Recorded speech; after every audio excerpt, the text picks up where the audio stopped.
Hello students, in this video we are going to learn lesson number 8, static electricity. Let's learn about electric charge. Electric charge is stored even in our own bodies. All substances are made of very tiny particles. Electric charge is an intrinsic property of these particles. Though in this way electric charge is abundantly present, it is always in a hidden state. This is because two opposite types of charges are present in equal numbers in all these substances. When the positive charge and negative charge on an object are balanced, the object is neutral. That is, there is no net charge on the object. If these charges are not balanced, the object is said to be charged. Two rods carrying similar charges push each other away. This is called repulsion. And two rods carrying opposite types of charges get pulled towards each other. This is called attraction. Origin of an electric charge. We know that all substances are made up of particles, and these particles are ultimately made up of very tiny atoms. We shall be looking at the details of atomic structure later. At this stage, it is sufficient to know that each atom contains a stationary positive charge and moving negative charges. These two charges being perfectly balanced, an atom is electrically neutral.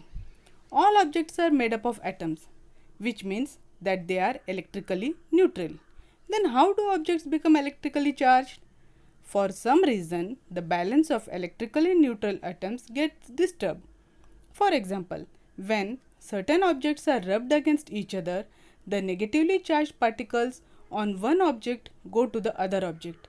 The object to which they go becomes negatively charged due to an excess of negatively charged particles. Similarly, the object from which the negatively charged particles go away becomes positively charged due to a deficiency of negatively charged particles. It means that of the two objects being rubbed, one becomes positively charged and the other negatively charged. And always remember that each atom is electrically neutral. It has equal amounts of positive and negative charge. If for some reason the negative charge decreases, the atom becomes positively charged. Frictional electricity. When certain objects are rubbed against each other, the negatively charged particles on one object go to the other object. The object to which they go becomes negatively charged due to an excess of negatively charged particles, whereas the first object becomes positively charged. Such charge is called an electric charge.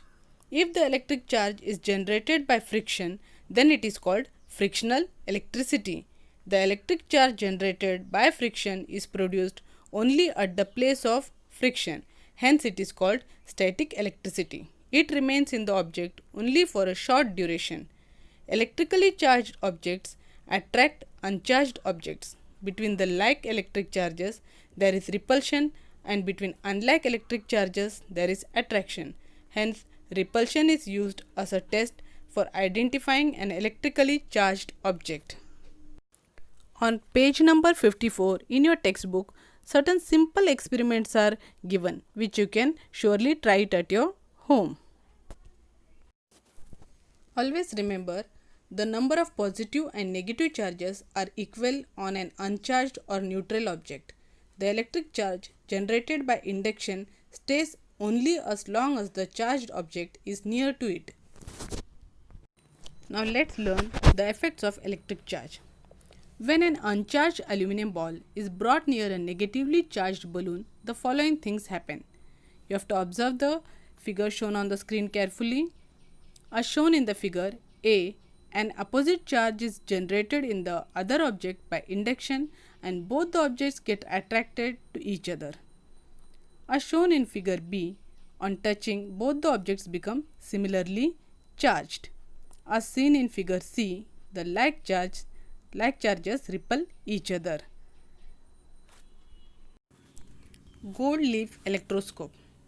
This is a simple device to detect the electric charge on an object. It consists of a copper rod which has a metal disc at the upper end and two thin gold leaves at the other end. the rod is placed in a bottle so that the disc is above the bottle. When an uncharged object is taken near the disc, the leaves remain closed. When a charged object is taken near the disc, both the leaves are charged by the same electric charge and repel each other, that is, move away from each other or open up. When we touch the disc with our hand, the leaves collapse because the charge in the leaves goes into the earth through our body and the leaves get discharged. Now let's take a look at the summary of charging an object. There are three ways that objects typically become charged. First, conduction. A charged object contacts an uncharged object and transfers charges to it. Second, friction. Different materials have different affinities for charge. Rubbing these materials together causes charges to transfer between the materials. Third is electrostatic induction. A charged object is brought close to a neutral object, resulting in charge separation in the neutral object. Now let's learn about the atmospheric electric charge. Students, we have experienced clouds, thunder and lightning. Sometimes we hear or read that lightning struck a tree or a building and some people or animals were killed. How does this happen? How can we prevent such injury or death? What is it that actually happens when there is lightning in the sky and when lightning strikes the earth? Let's see. Where air and clouds rub against each other in the sky, the upper part of some clouds on the upper side becomes positively charged and the lower sides become negatively charged. The science behind lightning and a lightning strike is complicated. Let us therefore consider a cloud in the sky with a negatively charged base above a plain ground.